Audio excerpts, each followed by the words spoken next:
I'm impressed. Hello. Welcome, everyone. Hello. How's everyone doing today? Good. So far, pretty well. Paul, thanks for joining us. Mm-hmm. And Matt. Hello, guys. Hey, everyone, welcome. Hey. Welcome to another episode of Technical Difficulties. Mm-hmm. Morning. We'll see. How's everyone doing today? I am fine, actually. I am very fine. My coffee cup is green, that's why. Oh, nice. Yeah. That's why. Yeah. Yeah, I have to be careful not to use the blue screen because then my hair disappears. No, it's Yeah. phase shifting. It's I've been working on it for a while. I've finally perfected cloaking technology. Not quite perfect, but yeah. At coffee cup level, it's okay. Mm-hmm. This pure. The good old Augustina German beer. Yeah. From Munich. Mm. I usually don't drink beer. It's And, so late now. Yeah, it's nice and sunny out here. Yeah, it's, It was okay today. Hey, Matt, looks like you're streaming from a warehouse somewhere. Top secret location? I am actually. I'm at work, but I'm not supposed to be at work. So That's always fun. better than at work, but not supposed to be streaming. well, I'm kind of the boss, so I'm pretty sure the boss will be okay with me streaming.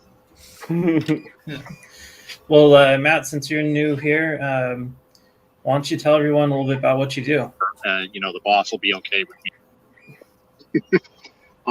So yeah, I do various things. I do a lot of work in the retro gaming community, specifically with like Raspberry Pis.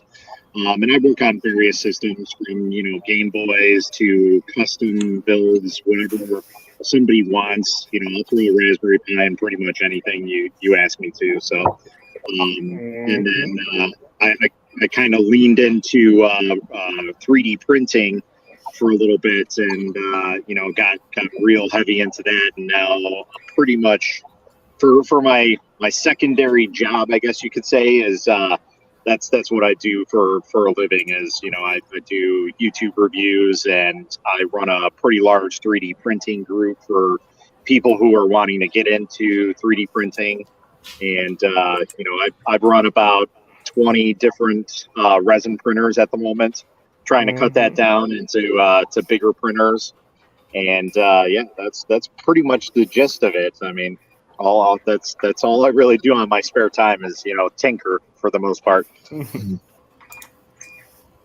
That's not a bad job to have.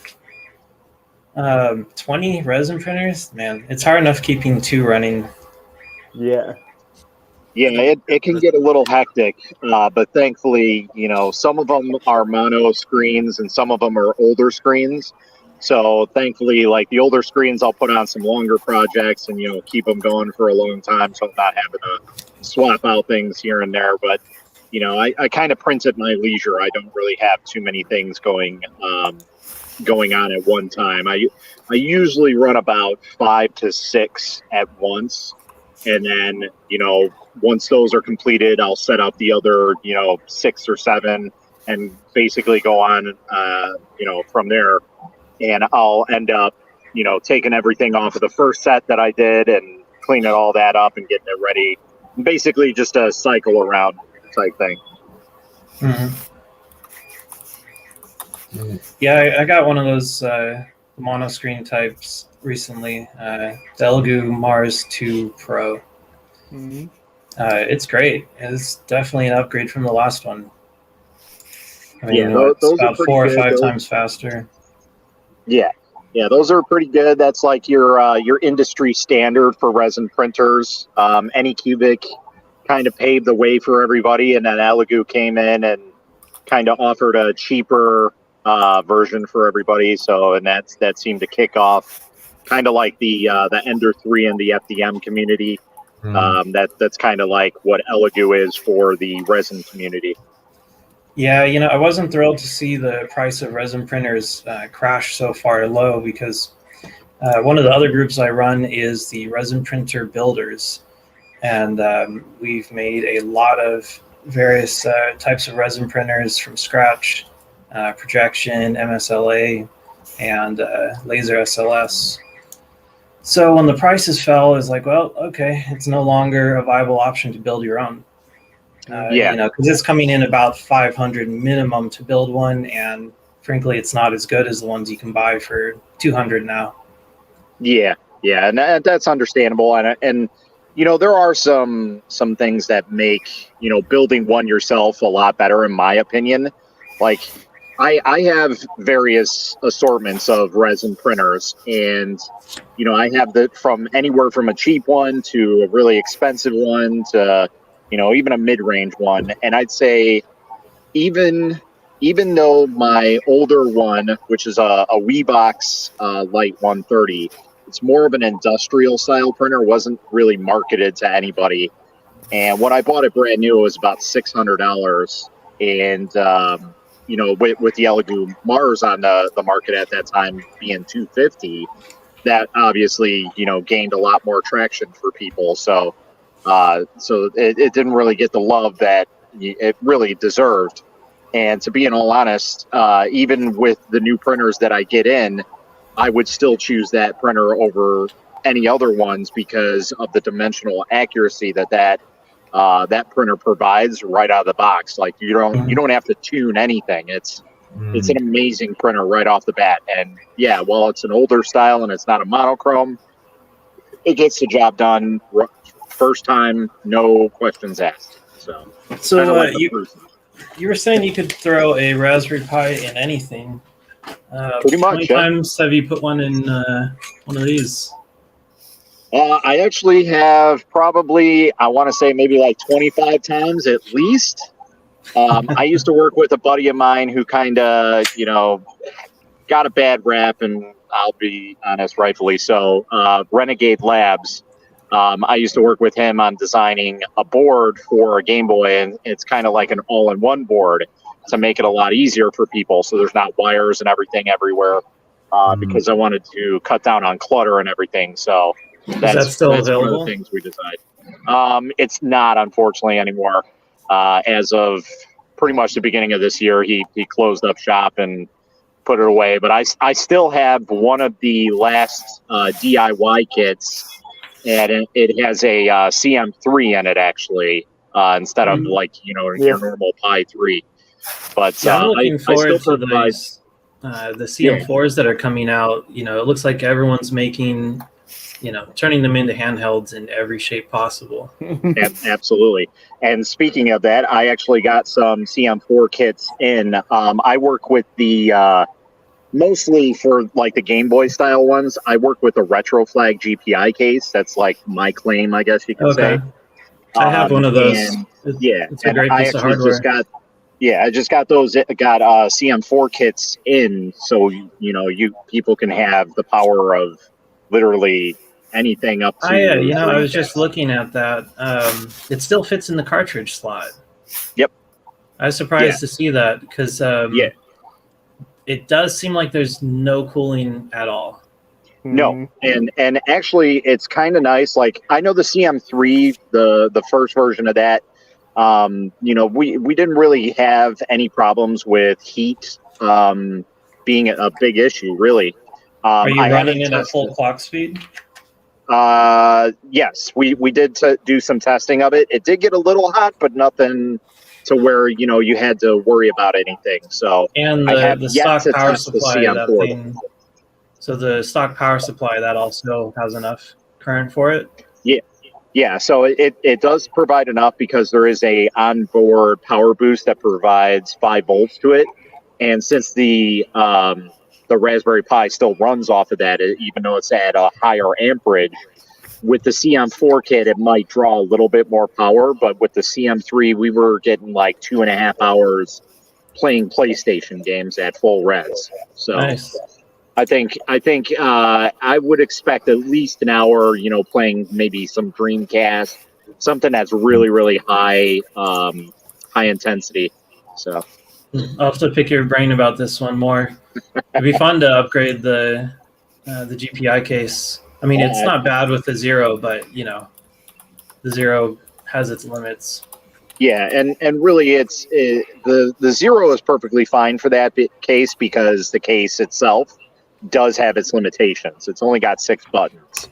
So, to go anything above 0 is really just kind of like, hey, look at me, I got more power to play this or that. But for the most part, you don't really get any more playability in terms of games, in my opinion, over a 0 on a CM3 or a CM4. So. Yeah, this DMG case I have, I'm planning on putting a Pi 4 in it. I've got one that I stripped all the ports off of, so There you go. Can put it in just about anything, credit card size. Yep. Yeah. So I think that'll. Yeah. That's a service I actually still provide. I have a small Etsy store that I provide, little electronic tinkering and things like that. And that's one of the services I provide because I know a lot of people are kind of iffy about slimming down Raspberry Pis. So that's one of the things. And it's basically cost and then whatever, my time is to slim it down. But if you're thinking like a Pi 4, what is that? That's I think they start at $45 for the 1 gig and go all the way up to like 75. So yeah, basically, I think this is a 4 gig here. Yeah, so basically, like the Pi, the price of the Pi plus basically $15 is what I charge, and that's shipping included. So it's very cheap. It's not, it's not something that I'm like, oh, I'm gonna make tons of money off of or anything. It's just like, hey, I know these people need this stuff. Before I so slim this thing down, I just destroyed like 3 old Raspberry Pis. I was like, I'm going to practice on these, this original that hasn't worked in 5 years. Right. It was a little nerve-wracking, actually. It's like, damn, one slip and $80. Yeah, and that's exactly, and that's the issue a lot of people had. And I actually just put out a video on my my channel. And because some people were asking me, like, how do you do this? Why does it? Because when I do things, I don't usually leave anything on it. I make it look like it's out of factory. I remove all the soldering from the joints, everything, and clean it up as best as I can. So it literally looks like a brand new Raspberry Pi from the Pi Foundation or Element 14. So I had a lot of people ask me, like, how do I do that? What steps? So I finally put out like a how-to video for those who are looking to do that type of stuff and didn't really want to contract out my service or anybody else's and try their hand on it. So just make it a little easier for them. Yeah, we should throw that link in the chat. I recently added. I've built my deck into an aluminium case, and then the Wi-Fi was obviously bad, and so I wanted to add an external antenna. almost killed it that way, but yeah. you can actually add a UFL antenna connector to the Raspberry Pi 4. There's a space for it, but then you have to remove a jumper and jump it over to the antenna, and when trying to re-jumper it, I almost killed the trace, and then had to add some very thin wire, but worked. Yeah, I avoid putting the resistor back on because the thing's, a spec. It's the smallest surface mount resistor that exists. So I just skip that and do a swipe of some solder. Yeah, I just touched it with my soldering iron. It was maybe a bit too hot, and then the pad was gone, and I was like, yeah. Then I scratched the solder resist from the top and added a jumper cable. Not ideal for I've got RF, this handy little pen that it has like a fiberglass little brush on it. Yeah. Use that to remove the solder resist. Yeah. Definitely saved a few boards with that. Yeah. I mean, I mostly use a sharp knife, but yeah, gotta be careful not to damage it even more. Yeah, I tried to add an antenna port as well, but on a Pi Zero. So I was kind of surprised right now because I didn't know that there is one on the Pi 4 as well. Yeah, it's not really. I mean, one of the pads is there, and for ground, for the housing, you have to remove the resist from the ground plane. Okay. But so you can actually leave it if you want. Yeah. You can have the onboard antenna still functional and use the external. It's not ideal, but it gives you the option to unplug the external antenna and still have some reception. Yeah. But not the easiest mod. No, it's kind of a pain. A lot harder than just plugging a new Wi-Fi card into the USB port. Yeah, I mean, I should maybe have used the right microcontroller. I think a Pi 4 is great, but maybe not for a Cyberdeck. Yeah. Next time I would. Yeah. I think you always have the power issue with the how do you power your Cyberdeck. Yeah, I mean, Pi 2s are maybe, but they are quite expensive, at least over here. And yeah, I would like something with onboard power and maybe already a connector for an external antenna in place. Yeah, that's mostly it. Honestly. Yeah, I think with the CM4 boards, there's a good chance we'll actually, get something with, that actually meets all the requirements. Yeah. Something I finally got delivered here, always lost in the post. This little board here, which is a LC709203F.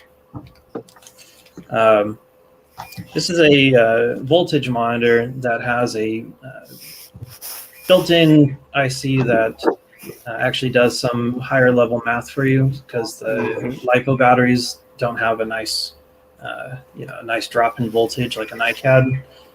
Instead, it kind of just holds and then plummets at the end. Yeah, not a linear curve. Right. So this is the fuel gauge from Adafruit.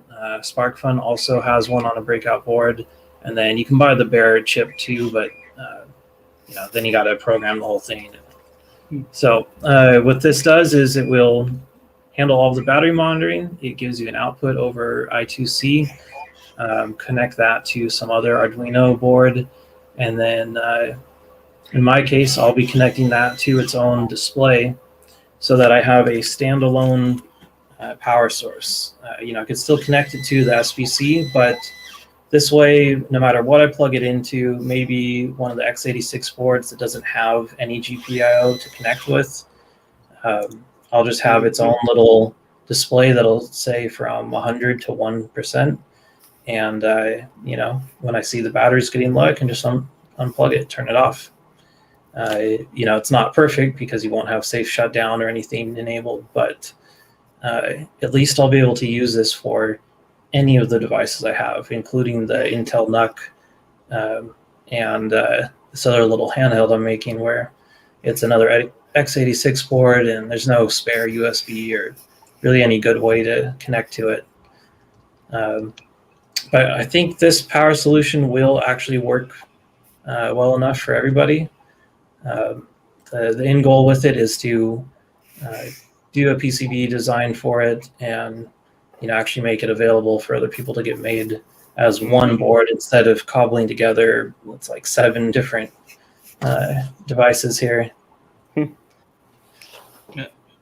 So That'll be cool.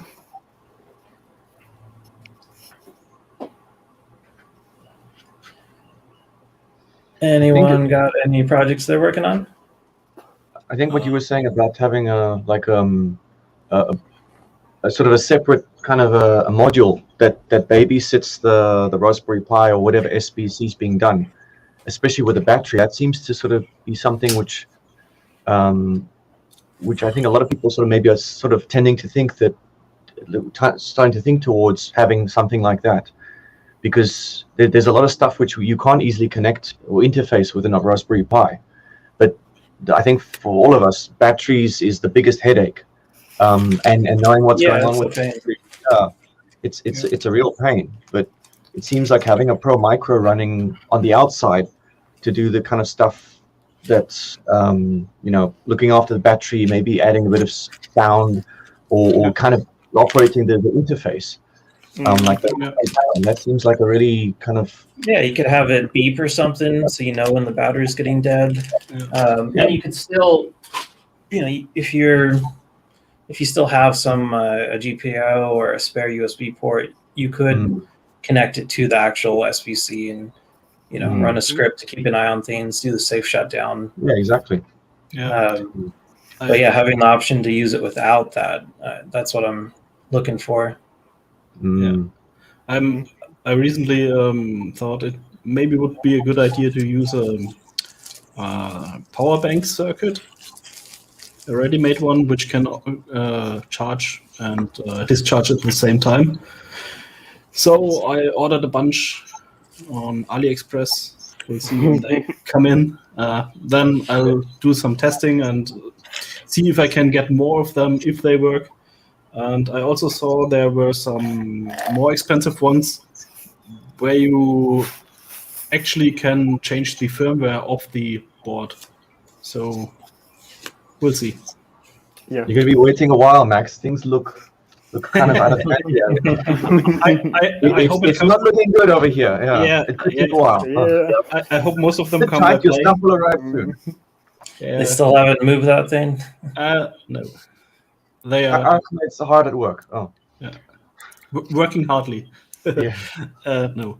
Sorry. Most of them actually are meanwhile in Germany, but they are stuck in customs, I guess. So we'll see. Tebla asks if anyone's made a Linux cell phone, basically. I'm working on one. I have one that I've been working on for a while and had to kind of shelve it for some other projects, finishing the rebuild on my printer. But this is Cyberdeck. right. This is the prototype case for it. It's got the screen in it. Antenna is just for the lulz. Nothing behind it at the moment, but it does fit a Pi 4 slim down. That was actually the reason I slimmed this one down originally. This guy just fits in back, and there's basically no room for a battery. So this cell phone works on a tether. I would definitely rock that with the antenna for sure. I would love to see people's reaction and be like, "What are you doing?" Yeah. Yeah. I mean, the question was also more of a cell phone dock, if I read that correctly. So good idea, I think. Cell phone based Cyberdeck. And if you want a keyboard, this one that I'm working on, this is 50 mechanical key switches. They're a low profile type, but they're still MX compatible. But you need custom caps for that. Yeah, this version of it, you need custom caps, but I'm just going to go ahead and extend it out to like 25 millimeters and make it so it can fit normal caps. And I did just get these in. They're very slim DSA profile, and it's a pretty good combination. I think we end up about 18 millimeters tall with the case underneath and up to the top of the keycap. Yeah. Yes, Sergeant Oreo. This will be a keyboard someday, maybe. Just a test print, really. Got lucky and everything fit perfectly on the first print.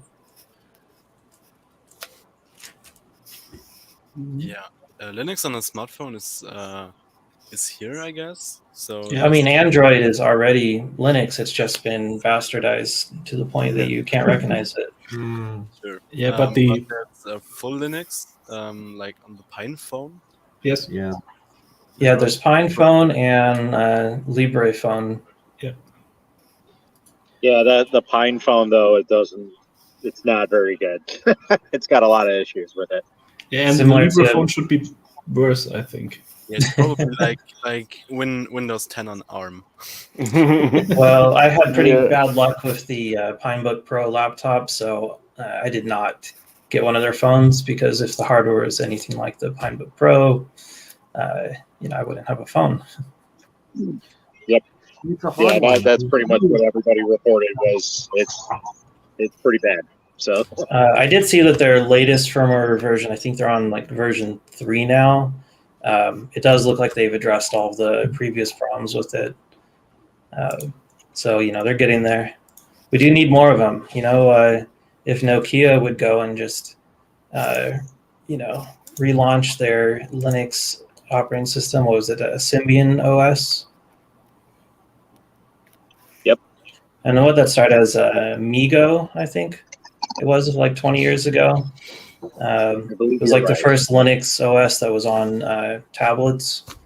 I've actually built my own little tablet a long time back that ran that operating system.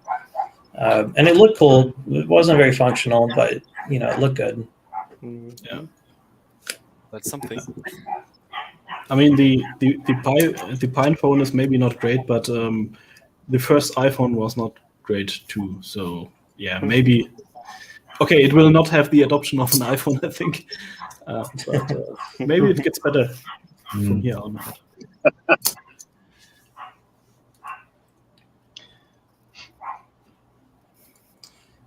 Yeah. I think everybody's got these phones lying around at home, sort of as the years go by, but it's the fact that you can't quite take over your phone and really change what's on it. Kind of.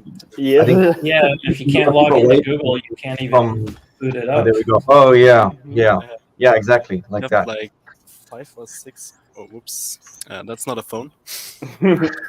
I flip the old ones most of the time. But, Yeah, my phones are too cheap have- to be worth anything once they're used. one Yeah. phone. What do we do with them? Yeah. I know the screens, you can't use them on anything because interfacing with it is just about impossible. The batteries are pretty much used up when we do, stop using it, Yeah. because that's usually the main reason people get a new phone. Mm. And it's so locked down that you can't install any kind of third-party operating system except for a slim few models. Like I've got one tablet running the Ubuntu Touch, which is renamed to UB Touch, and it works pretty good, but it has a few issues like standby. It doesn't go into low power mode. So if you don't charge it every couple hours while it's in standby, it just dies on you. And the latest devices are so locked down that you can't run UB Touch on it or anything else interesting. So here are my phones. Yeah. It'd be nice to find something to do with them, Yeah. I tried to run a logic analyzer on one, and it's just this logic analyzer and the software needed to get it like running. Just even like an old Note 2, it just doesn't do it. It's too slow. So maybe like something like a logic analyzer is what I'd like, but it just doesn't do it. But maybe other people have other ideas about stuff they. Well, the only thing that I can think about using old phones for is utilizing the camera system for like a repair, like a microscope, basically. You go and buy those little attachments for the back of your phone, do that, and you have an overhead microscope, basically. That's about the only thing that I can think, like, off the top of my head, that's a useful, practical thing for a cell phone. The I camera use them. mostly. Yeah. I use them mostly for the camera, my old phones. Maybe a time ago I used one as a media player, mostly. And what was it? Thing. Sorry, lost my train of thoughts. Happens. Yeah. I used an app called Alfred Security System or something. They can have a host and like gas cameras or slaves. So it's like a camera surveillance system. And Ryan Young just posted something similar to that. Now that's a good use for it right there. Yeah. Actually, I need an overhead camera for my. Before I installed Octopi, I actually used my old S8. I mean, like the S8 is still quite well, quite a phone. But yeah, they're also supported back to quite old Android versions, like 6 or something, 6 and above, or 5 and above. I'm not sure. But that works quite well, and is an actually used for old phones. Yeah. I mean, at the moment, as a webcam, I use my phone. Yeah, there's a app called DroidCam, which costs maybe $3 or $4, and I mean, it has a great camera, so a webcam in that quality, especially at the moment, is quite expensive. And and old phones I used to use for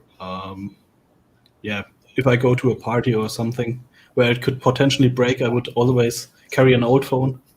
But that's not at the moment. Yeah, my old phone broke during a party, so yeah, that's a good idea. So maybe it's not. No one's had that problem in a while. Yeah, not enough. I only had that problem once. Yeah. What I have is a 360-degree camera from Samsung. Yeah. But unfortunately, it's not supporting a USB drive or something, so I can just plug it in via USB and use it as a webcam. But yeah, the only thing Samsung lets me do with it is stream to Facebook, stream to YouTube, and Samsung VR. Whoever uses this, I don't know who's using Samsung. Do VR. they even make glasses for it that work with the new Samsung phones? No. You mean like a Gear VR for an S20 or something? Well, yeah, because it was a headset you put your phone in, so then the headset doesn't work anymore when you get the new phone. No, you can sell your Gear VR for like $60 and buy it for 120. But they don't make a new one. Maybe they have an exclusive app for the Samsung Odyssey, which I got, and I sold it because I'm not. I was trying Windows Mixed Reality, but yeah, not my cup of tea. I just bought an Oculus Quest 2. Yeah, I just got one of those. Actually, bought it for my girlfriend, but I'll probably end up using it more. Yeah, they are actually kind of difficult to get in Germany because I think the German government or something is sued Facebook or put the Quest 2 on hold or something due to data guidelines. Yeah, privacy issues with everything Facebook. Yeah. Yeah, the GDPR is that, I think, in English. So yeah. data protection is Yeah. like high sensitive topic in Germany. Hey, Ilya, I know you've been dying to share a little bit about the PyKey. Yes, that's correct. So, 1 second, please. No problem. Take your time. Yeah. Let me just show you the package. Okay. Yep. So, here it is. Okay. The package is a mechanical keyboard. This the FBC capability. Yeah. Sorry, guys. So the package has the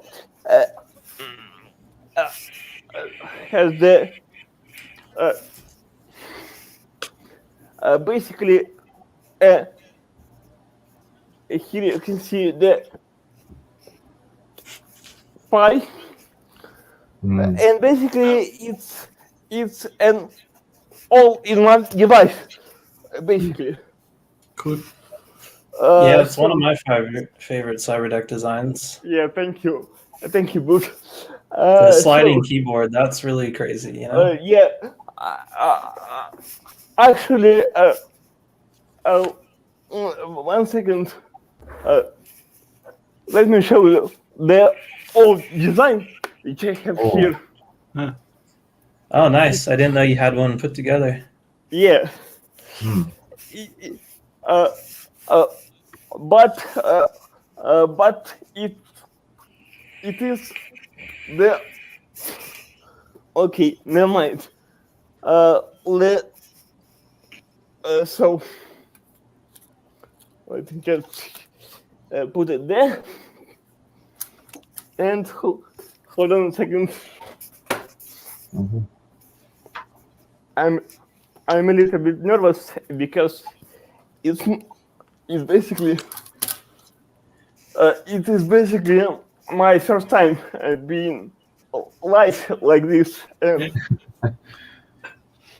basically it's yeah. No problem. Yeah, I've only done this like 10 times so far, and you still get all like jittery right before. Yeah. So basically, packet is this thing, okay, which has the keyboard, the Pi, and basically a screen. Here, let me just show you. Whoa. Cool. Damn. That's awesome. That's cool. Yeah, I still got to figure out how you did the mechanism that makes it stay up once you pull it out. Just a second, please. Hold on a second. Okay. So, where is my mouse? Come on. Yep. So, sorry for that. Yep. So, basically, basically,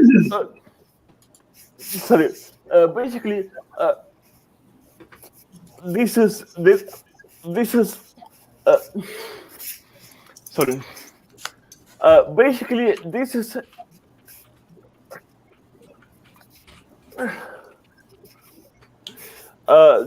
the design of the PKIP. Yeah, which was updated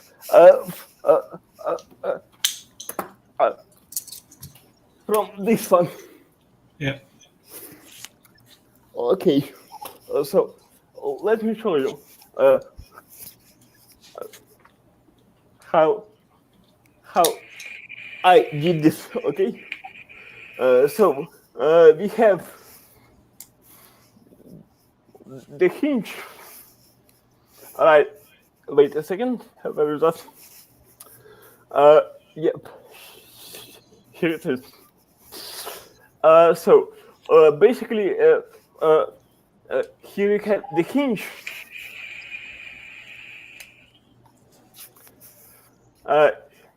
Here.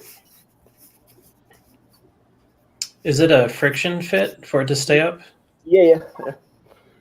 It's it is the special hinge, which sorry, which I had to basically get from you know from sorry. Oh my god. It's so difficult to talk when you are not here. It's all right. No, that's cool, man. Is that the same as you'd find in a laptop? Yes, actually, it is one. That you can find on the laptop. Yeah. Nice. I need to find something like that for my own builds. Yep. Might have to get a part number from you. Yes. Now.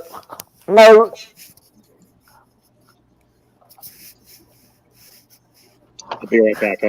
Yeah. So basically, Pakib is the thing, but let me just show it in action, okay? And we will discuss how it basically works, okay? Okay. So let me just switch it over to the scene. Yep. So.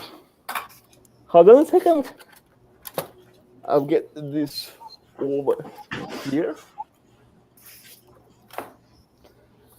So the packet is fully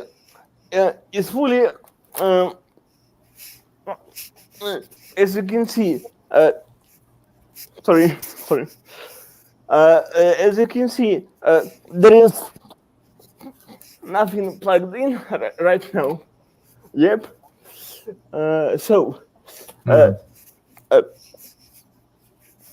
Except that battery, yeah. And basically, you flip the switch, and it goes on.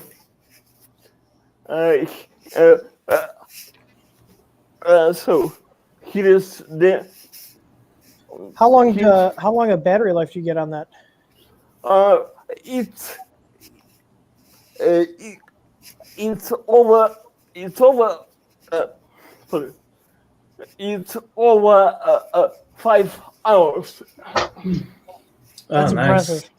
That's Yes, because it is. It is. How do I say that? I'm sorry. I'm. Basically, it's all. This thing.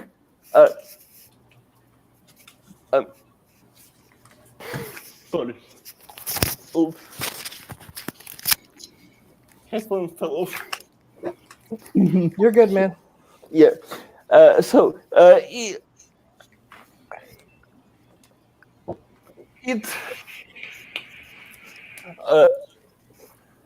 It consumes about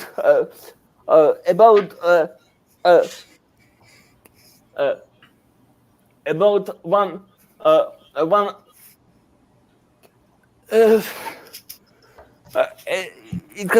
it consumed about 1 sorry 1 how do you say that? Yeah. Yeah, 1 ampere or 1000 milliamp. Yeah. This is the thing.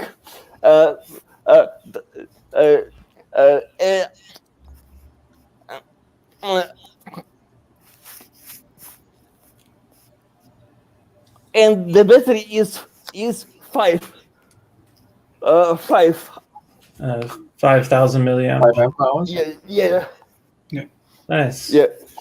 So I have this switch here, which I've designed to be able to switch on the Pi.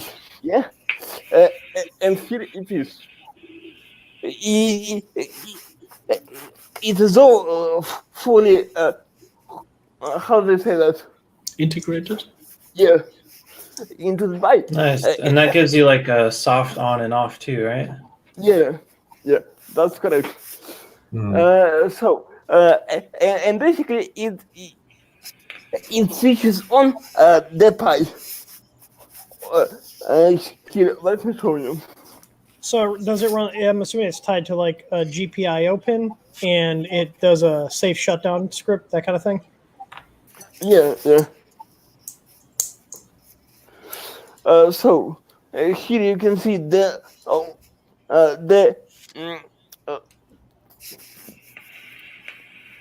lights that went on, and the screen is also on.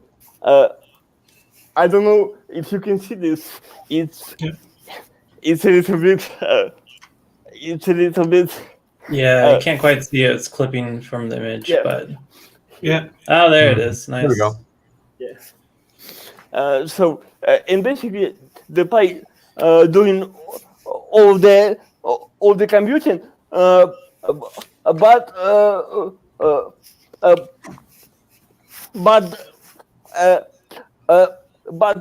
the keyboard is connected via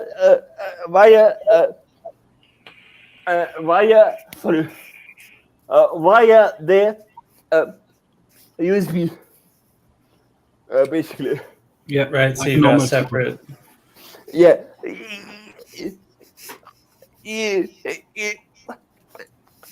Sorry.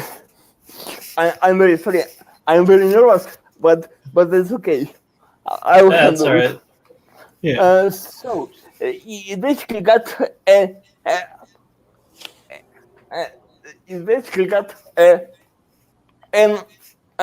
separate chip. Yeah. Yeah. And then you can do anything with that. You can do stuff.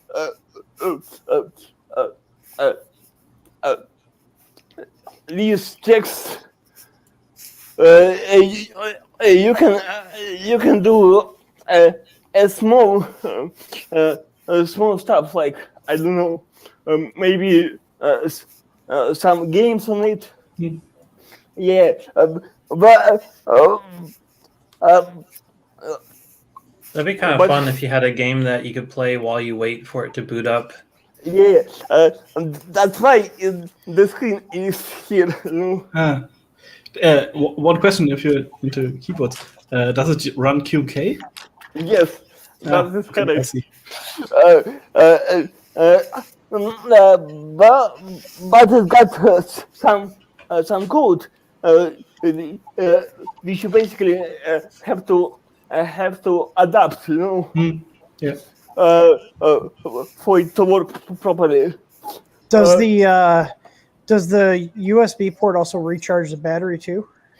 Yes, it's got the switch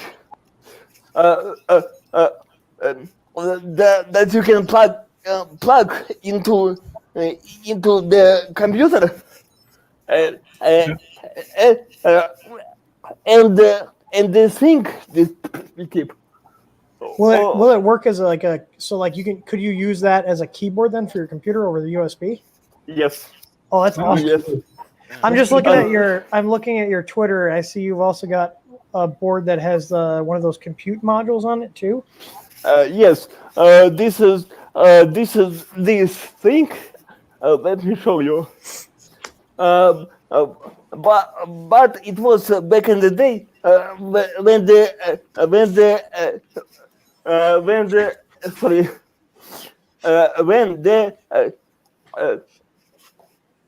CM3 came out, sorry, not came out, sorry, but was active back in the day. So yeah, I remember when you were working on the first version, and the CM3 came out, and it was like, oh damn, now I have to build a new one. yeah, Which I imagine is the same thing now that the CM4 is out. yes, that is correct actually. So It looks like he's already got a CM4 in the works here from the renders. yeah. I have the PCB for it. Let me just show you. Okay. Yeah, anyone who wants to follow along should join the Discord for it too. Yeah. Get a sneak peek at everything. I mean, this style and design is something I'm definitely interested in for like a little Cyberdeck. Like, it's so clean, and like I like the aesthetics and the functionality of it. Yeah. So let me show you some pics of the assembled unit. Okay.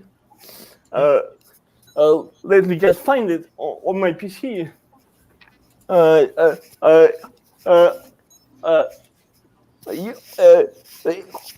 You can just talk. No, you know. So you know that stuff. So I just posted a link to the Discord in the chat. Yeah. Thank you. So hopefully everybody can join up, check it out. Yeah, thank you. So much I just joined it. Yeah, thank you. Yeah, because I was telling JD, I was like, man, I want to build a Cyberdeck, but it's just a lot of work. But this looks like a nice little project. Yeah, like, it's a lot of work. It is actually a lot of work.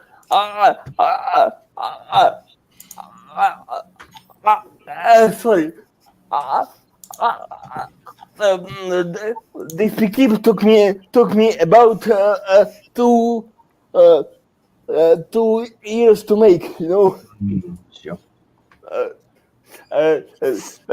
Yeah, I feel the same about all of the decks I've tried building. It's like that last 1% of it is just impossible to nail down. Yeah.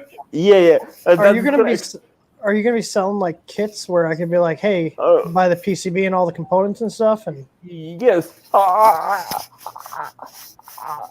Sorry.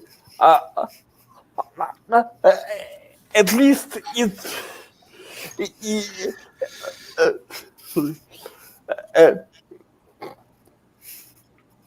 You know, it's in the works, you know. Yeah. Yes, and you know, so.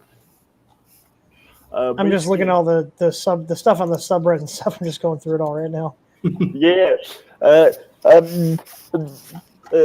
This is, you know, this is actually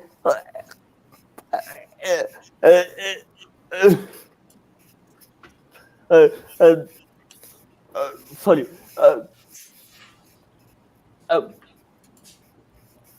This stuff actually takes time, you know. Yeah.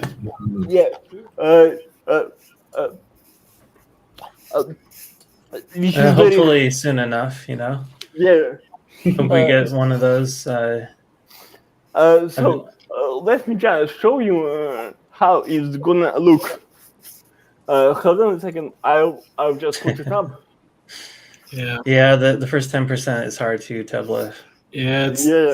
Lurking on the Cyberdeck Cafe for like 2 years, and yeah, I'm more active now. But in the beginning, I was a bit active, and then I was like just lurking at least 1.5 years. Yeah, I've been kind of lurking since I heard about this, and it's just like I've got so much stuff going on all the time. But hopefully this year I can build one. Like even just as to like have one like with all the printers like the printer farm and stuff we have, it'd be nice to just have one to like grab, just like a little low powered computer to be able to walk around and just, you know, control the printers on there because they all have pies on them. Yep. Yeah. Yeah, it'd be like having a tablet with a nice keyboard. Yeah, I hate tablets though. Like I hate actual tablets, but like something Right. like that with a keyboard, I would actually use. Mm. I have 2 tablets and I don't use any of them. Yeah, honestly, I never use mine. Like the battery's always dead. So here it is, the fully assembled, fully, Beautiful. yeah, thank you. But it still needs some work, Hey, Basto, welcome on. because hold on a second, I'll just show you what happened to the case. Oh, Damn. What happened to the case? Here. Yeah. Matt, are you at work? thanks, Blade. Dude. Me? No. Yes, I am. I was just No. like, where the He just hell? has a really large basement. Not supposed to be. So basically, It's a very large workshop there. yeah. Ah, the case. So basically, here what happened to the case. It's all broken down, with all the pieces. Which is sad, sad stuff. Yeah, he said the first prototype had a few issues. Yeah, a few issues actually. Few. A few. Yeah, I've been working on this thing here for the Pi 400. A lot of people have seen it. Nothing has happened with it in months because I've been rebuilding the printer, so I can't print without a printer. Yeah. You know? How about I Yeah, just do one thing pay you to first, build me a Cyberdeck? Say that again. How about I just pay you to build me a Cyberdeck so I have one? I would gladly do that. We can make a trade. Uh, I heard you have printer parts. I have a few, just a few. oops. Let me just. Oh my. Blasto, what were you saying? I was just gonna say, like, I'm super curious how ILRights has the screen slide in and out of there. Oh, you're late. We I watched am it. late, probably. Yeah. You're late to the party, man. I'm not. You know what? All that matters is I'm not the last one to join now. I had a Harbor Freight date with my buddy Joe, and then we got 5 guys. Nice. Gotta love Harbor Freight. I got organizers. Sorry.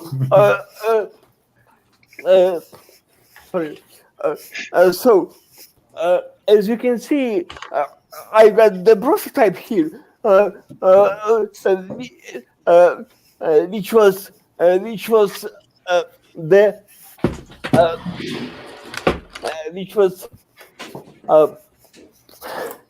sorry, which is one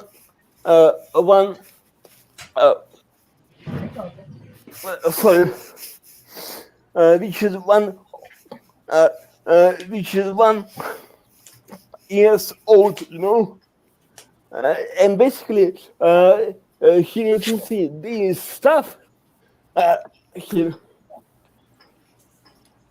I don't know if you can see this or not. Yeah, it's pretty clear. We can see it. Yeah. You've got the external frame, and that hinges, and okay, so the LCD slides in the other frame. Yep, and here it is retained by this ball. How do you say that? It works like a dowel on the side. Yeah, yeah. And here you can see this thing. I don't know if you can see this or not. Yeah, this small pin. Yeah. And basically, if I take this off, let me just. And here is and here is 1 and 2 pins. Yeah. Mm-hmm. Okay. So both the pressure holds it. Yeah. No, that's really simple. That's really, really like elegant. Yeah. So Thank you. it locks it in. Oh wow, that's really, really cool. Yeah, and that would give it tension while it's sliding out That's too. lovely. Here you can see this. Oh. I don't know if you can see this. Yeah. But it's like it's got a spring in here. Spring, you know.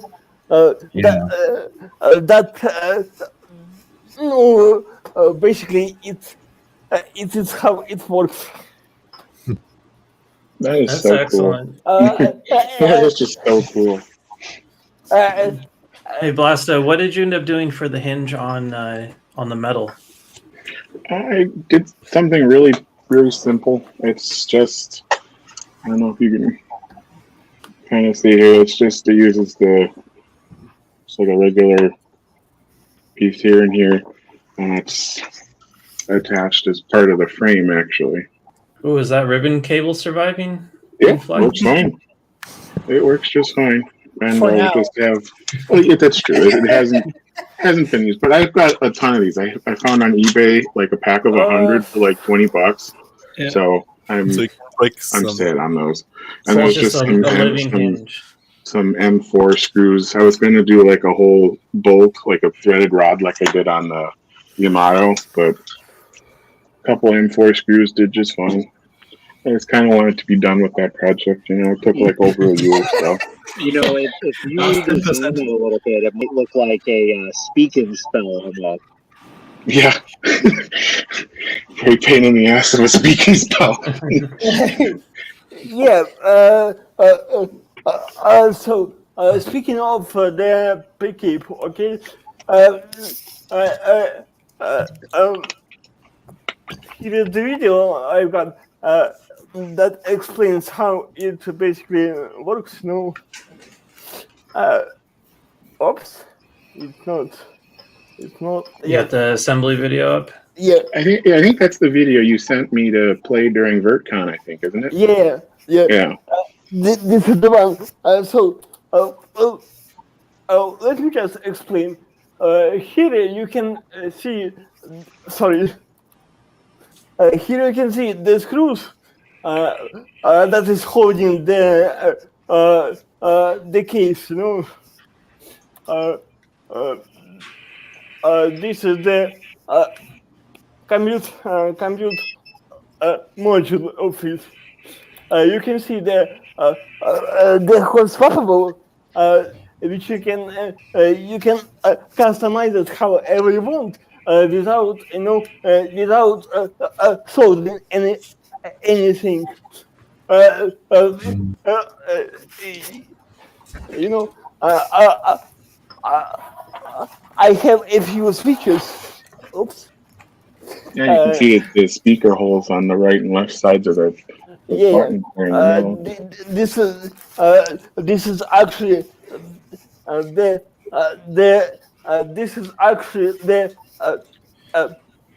sorry. This is actually the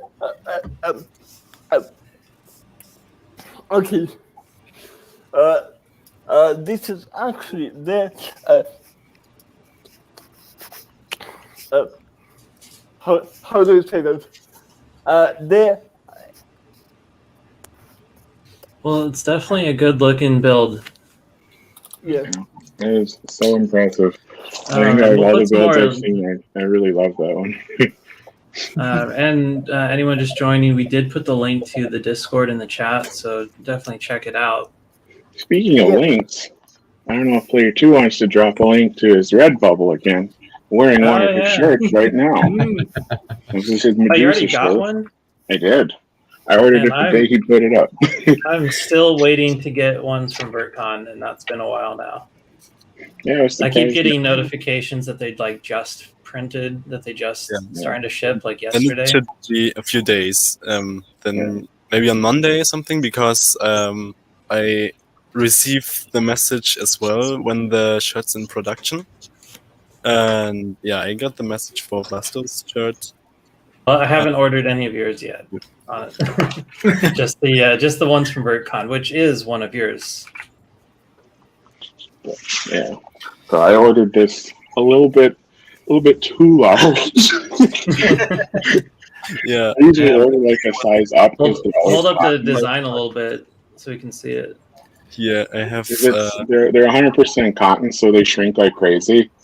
But Nice. I kind of ordered a little too big, I think. What does the text say on that Player 2?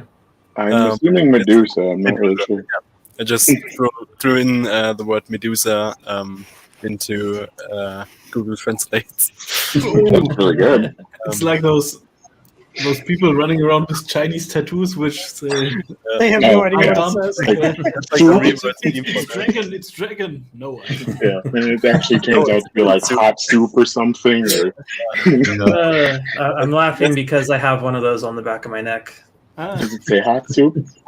I have no idea, really. It's somewhere back there. You can see it. It's like a basic tattoo, extra basic. Yeah, I think it. Yeah, Maybe exactly. No, I got that before it was cool. Before everybody. Oh, did. you're being a hipster about it now, right? I think it says power or energy or electricity, something like electricity. Do you know why the hipster burned his mouth? Why? Because he drank the soup before it was cool.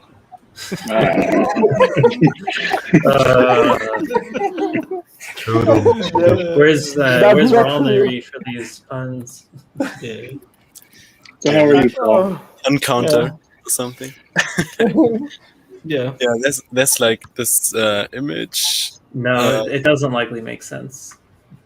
Yeah, I don't know. I'm playing with the Android 6 right now. Maybe Are you someone- jealous, JD? My Core XY is printing. I have got that is a PETG Benchy, and this is the first time I've ever had PETG come out looking like good. So yeah, quite happy with that. This was the previous PETG that I did right before. That looks I fantastic. print lots of these. That's not what it is. But yeah, it actually came out good. Somewhere around here, I've got the Benchy from earlier, and this thing is just the best looking one I've ever done. You need to take the one that came out terrible and post it on one of the Facebook groups and be like, guys, what's wrong with my printer? I trolled people when I first got a resin printer. I printed a Benchy on it and posted it in like the CR10 group, and everybody was like, how did you get that print quality? I have one of those as well. And it's the like how small can you print a Benchy? And I used it as my kind of my torture test when I was building a resin printer about 4 years ago. I'll post that thing all the time, and everyone just assumes it's FDM to begin with, because you can see the layer lines, but only because it's so tiny that the layer lines actually look pretty bad on it. But yeah, it's kind of funny. Everyone always takes them a while to catch on. I added a picture, I put the link here in the chat. I added a picture of it next to a pen, though, a ballpoint pen, and everyone always just comments how large the pen is. Do you get that comment a lot? Of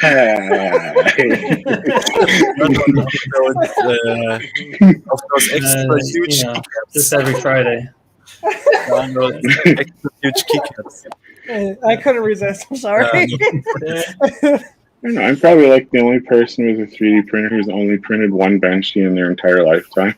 Do you know how many Benchies? I want boxes This of them. is the only Benchy I've ever printed. I rarely do. Rarely do I print them, but it's actually a pretty good, it really is a pretty good benchmark. Yeah. The only Benchy That toaster is cool, though. The only Benchy I ever printed is not right here. It's at my old work. Yes. That new toaster, the toaster benchmark from The torture There's a toaster. toaster yeah, one? from Edge. From Yeah, Edge. it was on Jim's show the other day. Yeah, I want to print it, but I know none of the pieces are gonna move. It's pretty huge. I thought about printing it and imported it into my slicer and thought, what? No, I Yeah, don't it's like think a I 12-hour print. the sides fold down on it, and I think that's why it's so big. Yeah, and it's Yeah, got but- gears and all kinds of stuff. But in it's I think 10 centimeters length. Did he post a what is video this? on it? 4 inches. I'm assuming he So- posted a Yeah, big. it's for Yeah, their Jim had a 100th video about it. I'm what trying was to it, find their- it. their 1 year anniversary video.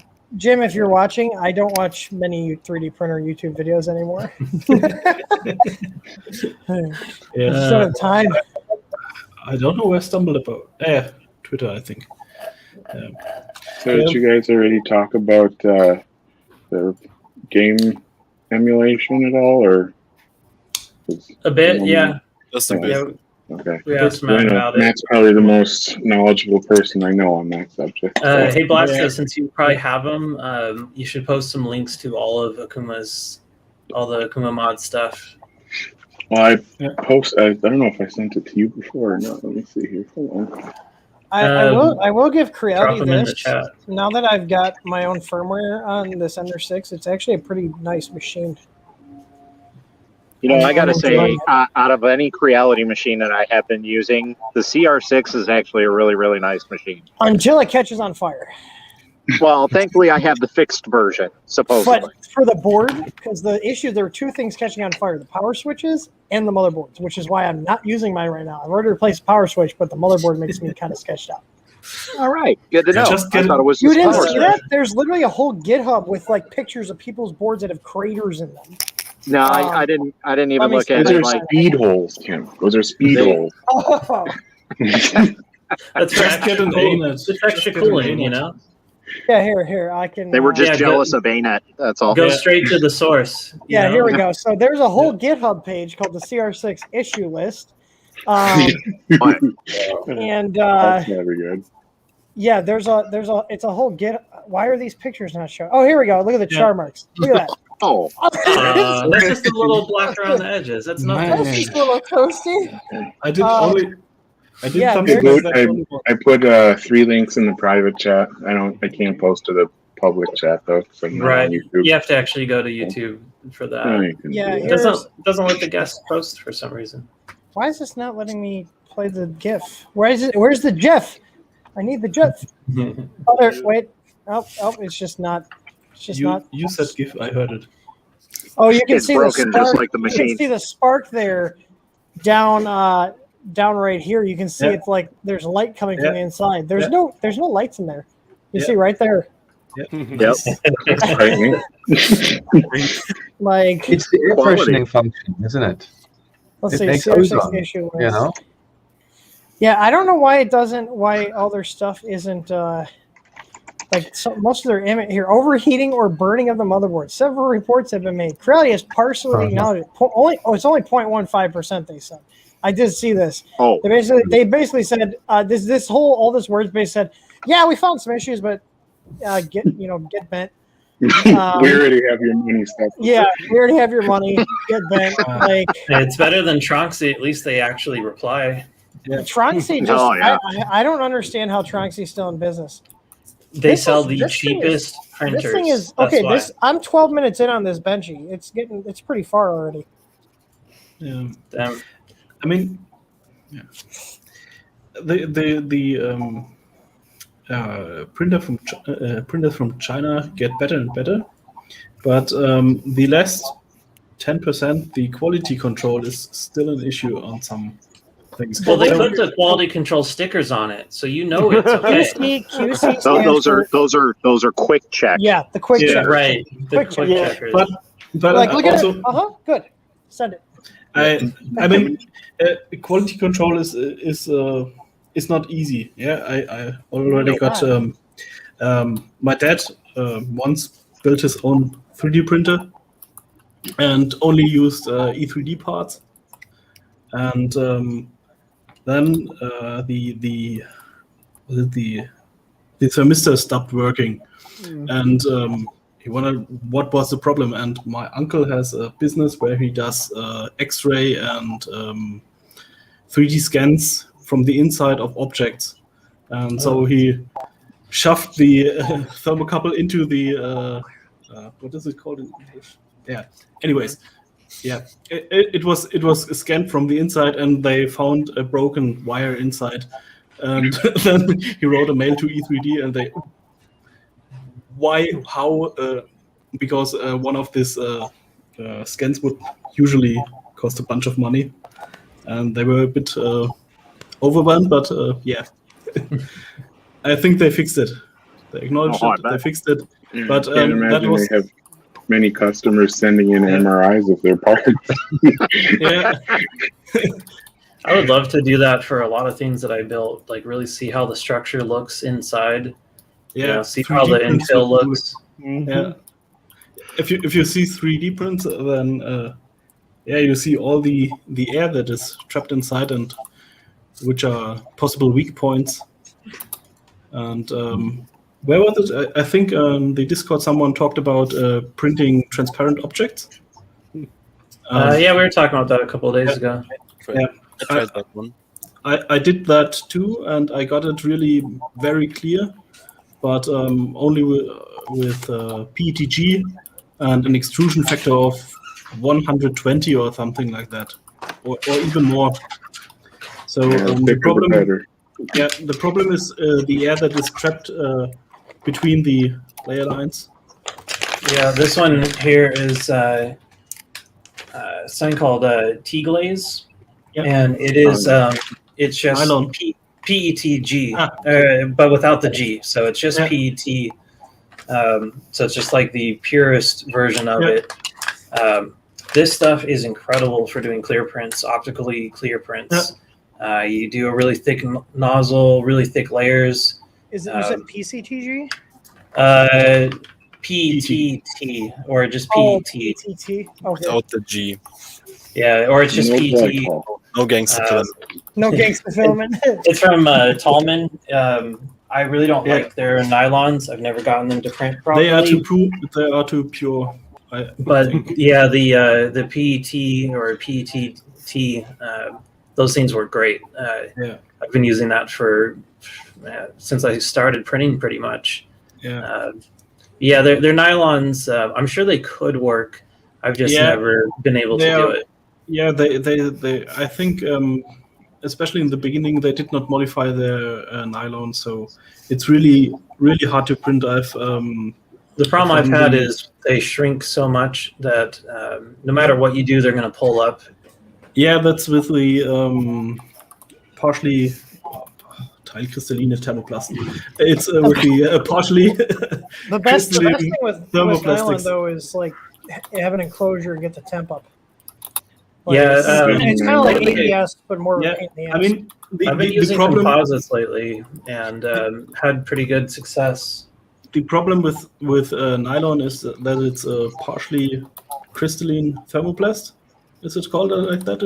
Yeah, maybe. you should have it dry too. It needs to be Yeah, really and dry. it's the problem is when it starts crystallizing, it shrinks a bunch Mhm. and then it pops off. So you have to look at what induces this crystallization and how can you counteract it. And yeah, Well, I've been getting composites lately, and that Yeah, pretty they much work. takes care of the shrinkage. yeah, but of course, they're not as strong, you know. Yeah, CNC Kitchen recently did a video on carbon fiber nylon, and his problem was it works great for printing, but it starts to creep. So it fades Yeah, over time. I wonder if that's just from. He printed parts for a Veron V0, I think, and as he screwed in the screws, waited a bit, and some days later the screws were loose. So he retightened them, waited a few days, and they were loose again because the nylon was moving back over time. Huh. So it's probably just changing shape as it absorbs moisture.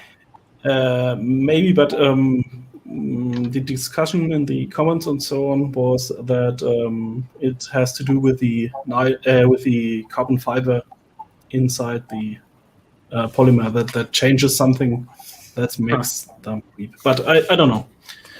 Needs That more really research. minor to help see. that can That vision miner, that nanopolymer, would that help that? I know Tim is a huge fan of that too.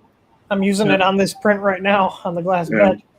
I don't think it would, because you're still dealing with it. Like, the thing is, if you can stick it down to the bed, the problem is it could start pulling up the surface you're printed on instead.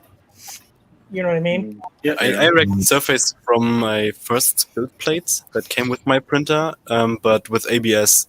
So my ABS was not sticking to the build plate. So I kind of put up the temperature of the bed, and at some point it was too hot. And when I tried to pull off the print of the printing surface, I ripped it completely. So I had to get a new bed. I had this with Ultimaker print beds and PETG. PETG bonds to like everything. Yeah. Yeah, I've seen a lot of torn had to take glass. chunks out of glass. Yeah, I've had to take little chunks out of glass when I used to print on glass. Yeah. It's a vicious material. There you need. Well, if only the layers research. would. If only they would, stick to itself as good as it sticks to your build plate. I have no problem with that on PG. Do you know what I print? I print with it. If I do PETG, I flip our flex plates over. I print on the back the bare steel with some vision miner. Because guess what? It's not going to pull steel off. Okay, here's my secret. Please tell me. Yeah, I started to only print PETG, and I have some FR4 fiberglass boards. Yeah, the PCB board basically.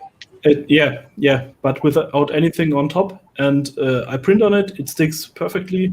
And as soon as it cools down, you can just give it a little tug and it falls down. I have my printing pad here. Yeah. With the hole in it. Like, I went through these sheets. Lovely. Yeah. Is that the glass with the sticker on it? No, that's is that the magnet, the floppy it's not even magnet. It's floppy. It's floppy. It's that one. That's old. Like the stock one. But they haven't shipped those in a while. I'll have to try the fiberboard. I did read about that somewhere. I played with it. It does work well for certain materials. Yeah, So, I think for nylon, it's supposed to be one of the best. I don't know. I tested it with PLA and PETG. Works great. Recently I've sticked it to metal sheet because I have magnets in my plate, and that works great. Yeah, pretty happy with that. Yeah, I'll have to do the same for mine. Yeah, it's nice having the printer running again. I actually just ordered up a new build plate from Tim, and it's 410 by 410. Right now, the one I've got on there is like 330 by 330. Did you get the textured or the smooth? Textured. I love the textured. That's what I have. I've been switching out most of mine to the textured. I have some here. The textured board I've got now, it's just shitty, but seeing that texture on the prints, I really like that. Yeah, speaking of Tronxies, I pawned my Tronxie that I had off on Matt there. I don't know if he still has it. It was X5S. No, he got rid of it. X5. No, I got rid of it. It just stopped working right, and I did everything, and I'm like, you know what? I'm done with this thing. So, well, that's why I have a Duet 3 Mini on mine now. That costs as much as the whole printer. Yeah, it did. It did pretty much all the upgrades and stuff. So, but I figure the printer is about the cost of just buying a frame. Buying all the parts individually. I think I only paid $160 for it. So. Yeah, no, I agree. If you're going into it knowing that, okay, I'm just buying this because it's basically the same price or less of piecing it all together myself, then yeah, go for it. Yeah, and I put those monster stepper motors too that they had over at Duet. And those scenes they're great, except for when the end stop didn't work and it crashed into the end. And they have a lot of torque available. Oh my god. That took a little while to straighten out. I had a part come up on the Daedalus yesterday, and I was just sitting here, and I just hear, I'm like, what the fuck was that? And I looked behind, I was like, oh shoot, I lost steps. Yeah. Oh man, I was today. I got a bit hooked hooked on. I need to rebuild my 3D printer. It's a Core XY. It's my own design, but it's when the Spark Cube was a new thing, so pretty old. And I saw from Wes 3D, 400 millimeters per second, 50,000, 40,000 acceleration. Yeah. I mean, a Banshee in 10 minutes. Yeah, I don't need that. Yeah, but half of it would be really nice. I'm okay with 45 minutes for a standard size Benchy. If I mean at a certain point, because you do make sacrifices on quality, but like there's just people that just it's a competition. There's some things you could build that'd be useful though. Like if you were just making brackets for a shelf, something that's never going to be seen, and you just want to make a bunch of them quick. But, in the last video he printed it was square with a slot in the middle, and again with 400 millimeter per second and 40k acceleration, and he basically had no ringing, not that I could see. So I think this is their speed is so insane. Yeah, we are at a point where the 3D printers are pretty good. The only real big improvement we can get is maybe on speed. Yeah, I mean, if we switch from stepper motors to servo motors, that right there is just a massive upgrade. I don't know if that would help. At a certain point, though, you do hit the laws of physics and how fast you can melt the plastic too. Yeah, like that's why you need a microwave. Like a magneto in the end of it to melt it. Yeah, because I was like, cool, you can move your printer at that fast, but like at a certain point, you start getting under extrusion, or you're putting that nozzle, you're putting that whole hot under a lot of pressure. In the beginning of the RepRap movement on the RepRap forum, there was a post which was really popular, where someone graphed what you need to melt material and how fast you can melt it.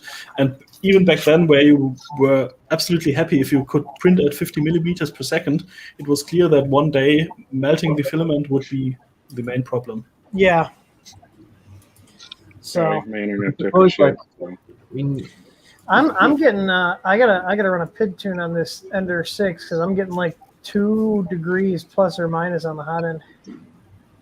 That's not good.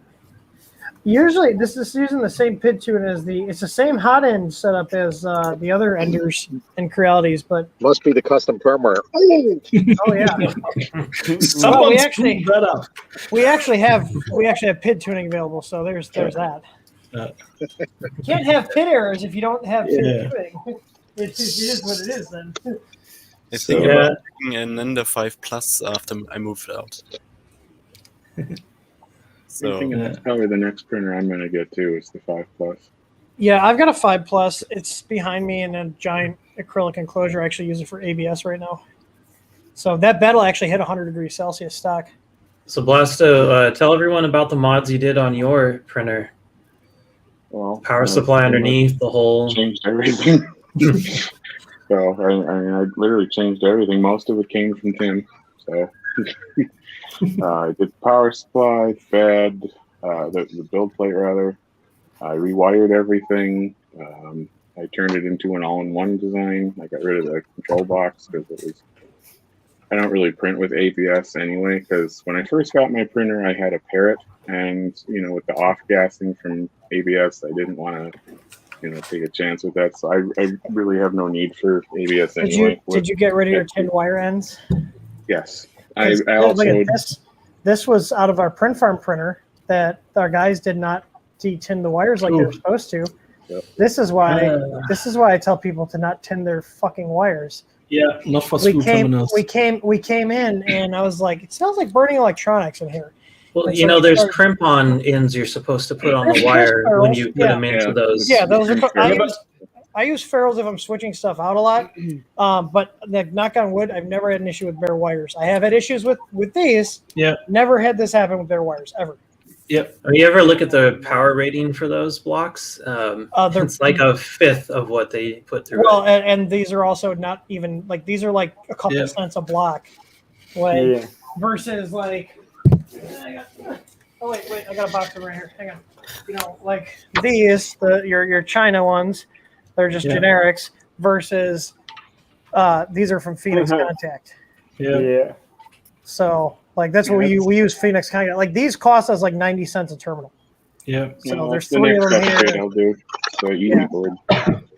Well, I have a couple here. There's 2 new ones and a refurbished one. So, and these are actually ones where people fried there's holes in most of these processors because they set 24 volts into the thermistor port. So, I'm going to fix these, and they'll become refurbished ones. So, yeah. But I'm making progress on the Pro. The software's almost done, so hopefully in the next couple months we'll have that out.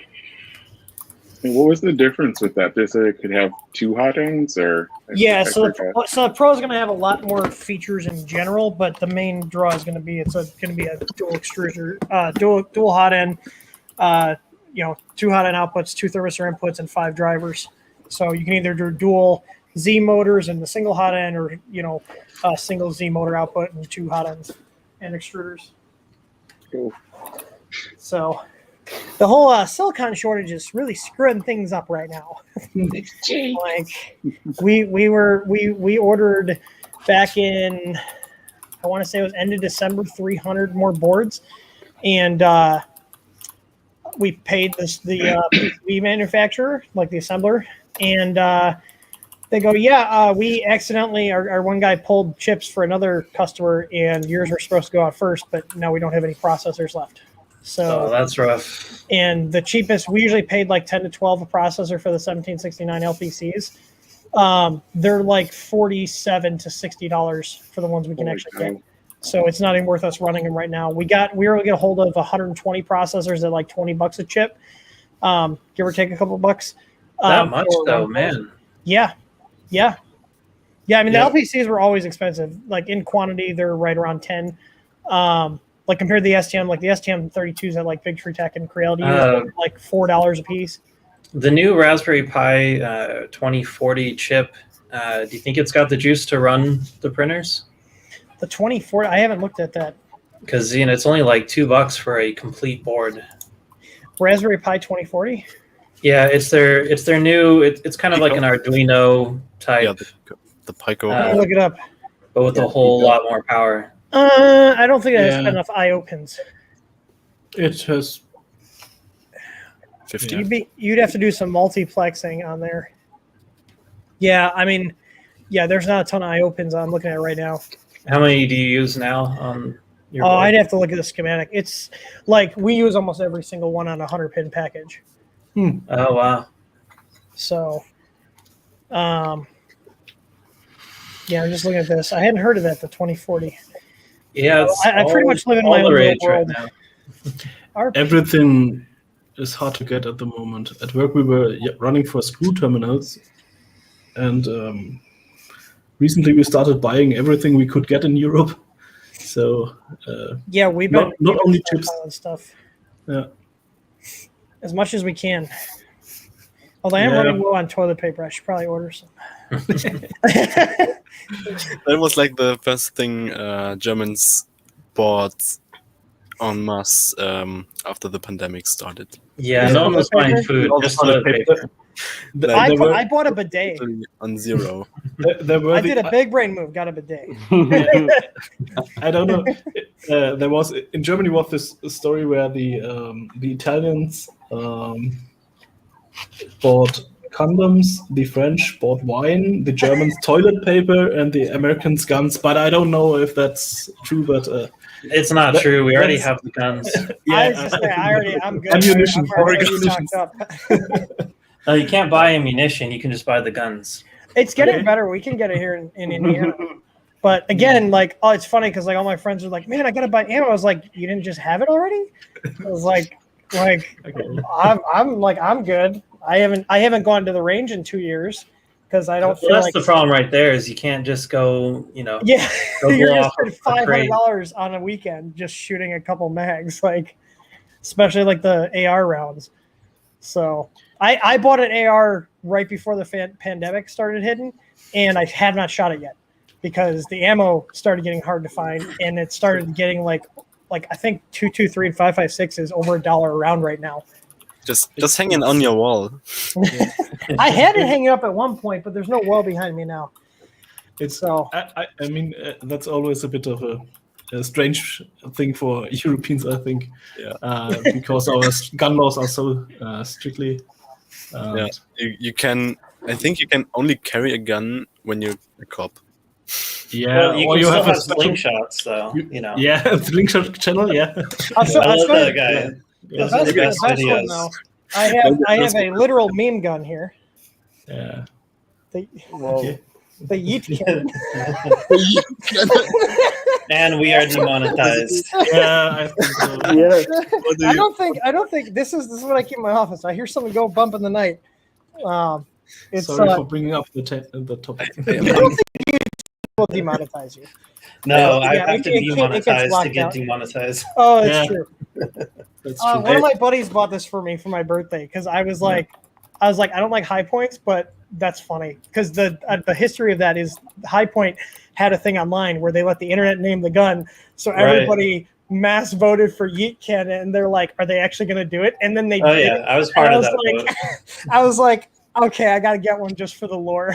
Like, Yeah, it's funny. and it's now a collector's piece too, so you better not Yeah. scratch it. well, I haven't even put a single round through it yet, so because that happened right before everything. So, but Probably sell it for like $100,000 in 10 years. I wonder what they're going for. I'm curious. Probably 10K now. I only have a BB gun, so yeah, like. I mean, I was in a what's the English name of Schützenverein? In a shooting club, but we only shoot air guns. Yeah, we have some of that for out here competition too. purposes, and even then the laws got stricter and stricter, and it was hard to carry it from one place to another. Only if you were from one competition to the other, or from home to the club, or so. Yeah. Yeah, I looked it up. out They're here, actually not that expensive. For the air gun ranges, it's like for the Cub Scouts, you do the air guns. Yeah. So it's actually not that expensive. I can get this was $189 originally, and they're only $282 right now. Not yet. Not yet. I gotta hold on to it. It hasn't. It hasn't you appreciated. can carry around BB guns in Germany, which Really? makes because people think You can so carrying American. back one. Yeah. I'm remembering an article that was in the newspaper where a grandma called the police on some teenagers who thought it was a great idea to have a BB gunfight on the street. Oh my god. Yeah, that was kind of weird. Yeah. I'm curious to see how well this thing fires because the reviews are like it's actually pretty good. Like it works. So we're getting close to that 2-hour mark. Does anyone have any particular projects they want to show off before we wrap up the stream? I have a bit of progress on my Cyberdeck. Let's see. Yeah. I'm gonna go. I mean, the I'll go last eat, time. so I'm gonna say goodbye, everybody. Okay. All right, Cheers, Tom, everybody. thanks for joining in again. Yeah, Goodbye. have fun Bye. in space. I Yeah. will. And- Cold, but yeah. and- yeah. Cheers. Cheers. Mhm. Okay. Green screen makes it hard. Here, let me go How long full until it's screen for actually? you. How long until it's actually Wow. done though? This cool. So this is the carrying case for my Cyberdeck. I meanwhile have the attachment so it stays in place, and you can take out the individual modules. Okay, that's pretty fucking cool. Wow. This is cool.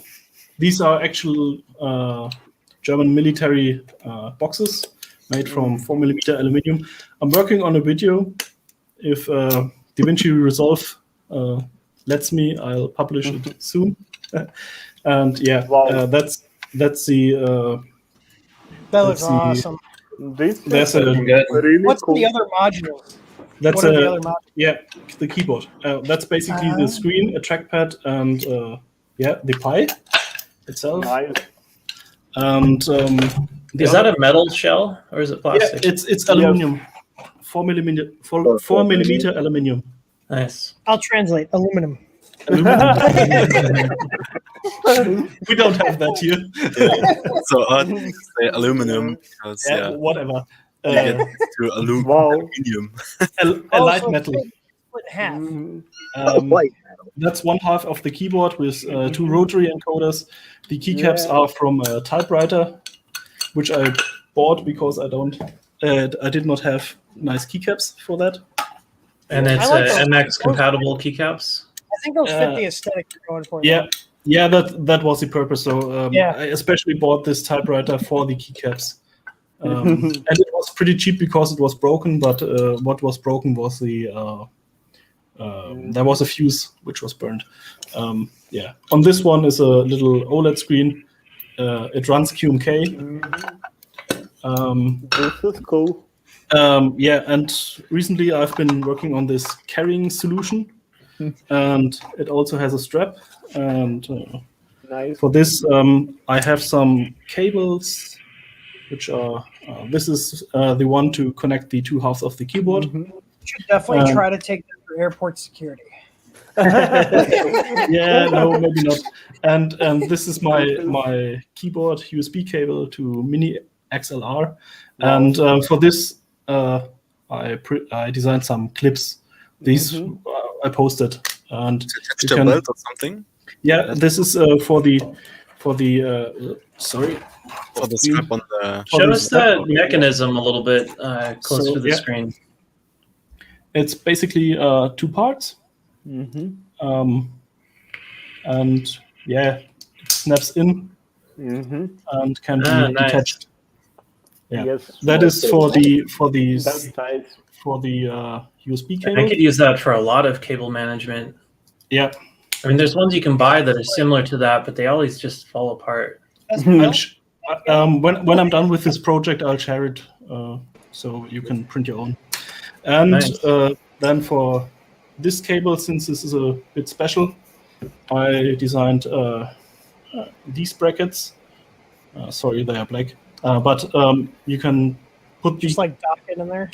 cable in and then move it down. And it's then locked in place. For the headphone jack. Yeah, it's a. Sorry. That's cool. Kind of protect the end while it's in transit. Yeah, it's the idea is you put one of the ends up there, one on the other end, and then you have a little line that goes around the strap you have over your shoulder. Yeah, that's my progress on that. Does it really turn cool. on? Does it actually work if you turn it on? The deck? Yeah. That works. Okay. At first, I did just do the keyboard and wanted to make a tactical keyboard. And then I had one box left and saw an interview with Billy Rubin and I think a video of Naomi Wu, Sexy Cyborg. And I was, maybe build a Cyberdeck. I knew them because I'm pretty much pretty often on the subreddit for mechanical keyboards, and Cyberdecks pop up there pretty often. Yeah, and Billy Rubin is one of our moderators in the group I know. too. Yeah, I've been friends with her for a long time now. Yeah, I don't know her very well, but I knew her from 3D printing. You know of her. Mostly. Yeah, we talked a bit, but yeah. Well, I know her pretty well. She's a cool human. Yeah, she is. Yeah. You said that you can boot up the Cyberdeck. Ooh, I can try. Oh, put him on the spot. Put him on the spot. Yeah. Calling you out. I'm not being. Yeah, I'll do. But I took out the battery. But yeah, then what are you using for the battery on that? That's 10,000 milliamp battery. Well, Hey, at least if that battery goes, you No, get those no, notifications. the some nudes. Yeah. Okay. The PCB, that's a touchpad. Pretty cool. Transparent PCBs. And inside is the Pi with a aluminum case where I cut off What some. kind of case was that? Come on. It's metal. A pretty It's light metal. metal. It's a lightweight metal. A lightweight metal, yeah. And I had to cut off some fins to make space for the battery. Inside is the what is it? RPi UPS pack standard. But as said on the last stream, I would not recommend it because it's more for a UPS and it does not start up if you toggle the switch. Only if you plug in external power. Oh, that sucks. But then it works great, so you can unplug and use it. But yeah, that's a bit. So could you do a bypass that just takes power straight from the battery? Yeah, and feeds it to the input to trigger it into starting. I was thinking of that. Yeah. I was thinking about that, or do a little jump start USB stick. So you can only start it with this stick. A launch key. A launch key, yes. Yeah, a 5-volt launch key. You know? Yeah, exactly. But meanwhile, I got the Adafruit power boost, but that's a bit too low for the Pi 4, I think. Let me just... you can't even get it to boot off that thing. Yeah, and that's where I went to the... You could probably get a little step-up converter and just have a button that turns it on briefly. As mentioned before. But you probably don't even need 5 volts to trigger it. Just the 4 volts off the battery. Waiting for a power bank PCB, so yeah. We'll see. So, what was that, Ollie? Yes. Hold on a second. I'll just put something up, and then I'll show you. Just 1 second. Yep. Come on. Yes. It's flashing in strange colors. Here, but Google Chrome is using 24 gigabytes of RAM. Wow. I have no idea. I have 32 in my laptop, but you might want to run a malware checker. No, it's Google Chrome. It just eats up why I use Firefox. I thought it was my internet, but it can't be. Like, my internet's working because I can still see everybody. I just can't. Like, Google Chrome is just like, nope. I was gonna say. Just run the stream in one tab. Don't tell me it's because I'm using a Mac, Tim. Okay, because it's not. Are you sure about that? We got trouble. We got trouble here.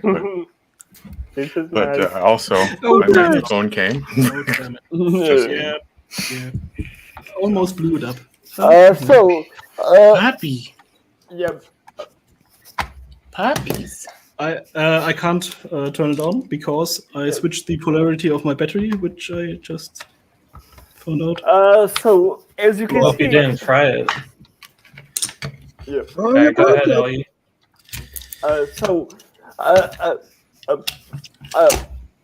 Something smells funny. Yep. Oh, you just cooked your pie. No, I think the power supply board maybe. Maybe he baked an apple pie. All right, guys, I got to get going. I'll catch y'all later. Okay. Yeah. All right, it was good seeing you, Matt. Bye. All righty. Thanks for joining in. Bye.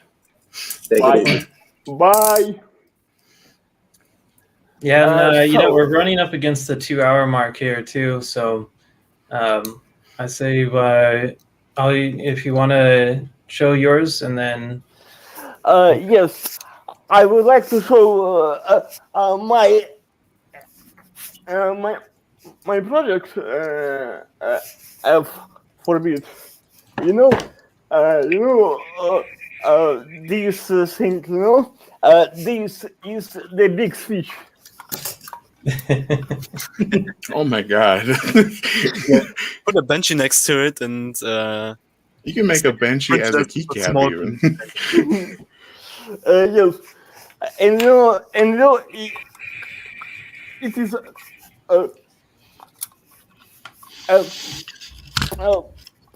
but I wanted to show this PCB that I've designed for it because it's fully functional. You know, it's fully functional. You should make a giant pie cube. Yeah, Like, enormous. Yeah. Just have like a slide out like TV inside of it, and it just and basically it's hold on. Let me switch it to it. Yep. So here is the. Oh, that's cool. I haven't seen this one yet. Yep. That's awesome. that is so cool. That's for your most important hotkey. Yeah, that is correct. For you Windows guys, it would be Control Alt and Delete, wouldn't it? Yeah. Imagine a Windows key that big. So here's the PCB.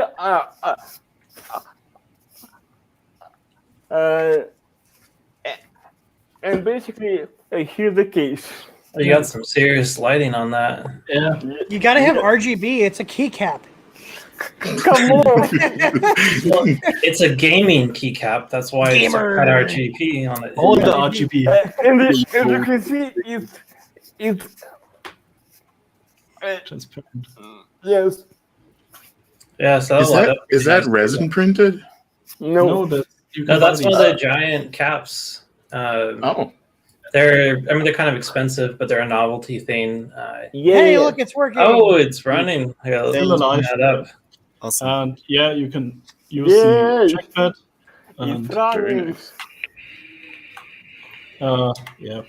I And didn't you can catch what also- kind of pie is in there. Or A Pi is that 4. Pi Pi 4. 4. Okay. And yeah, I think the display is pretty great. I especially searched for IPS panel and the viewing angles on these. Okay, there's the Yeah, it's pretty good. screen, but Yeah, no, that's good. Yeah, and I like getting them like that with the touchscreen on top. Not Yeah, to use the that's- touchscreen, but just to protect the screen because yeah, whenever I'm building these scenes, I always end up scratching the screens up. It's nice having that little it's a trap. extra. Yeah, It's a security mechanism. It snaps closed. yeah. Authentication and then that was one of these flex cables which I cut up. Where I also got 20 of those to ruin them, but yeah, worked. Yeah, that's it. Nice. That's cool. Very Bill. cool. Hopefully we'll have some more to show. Want to plug for Thursday's episode.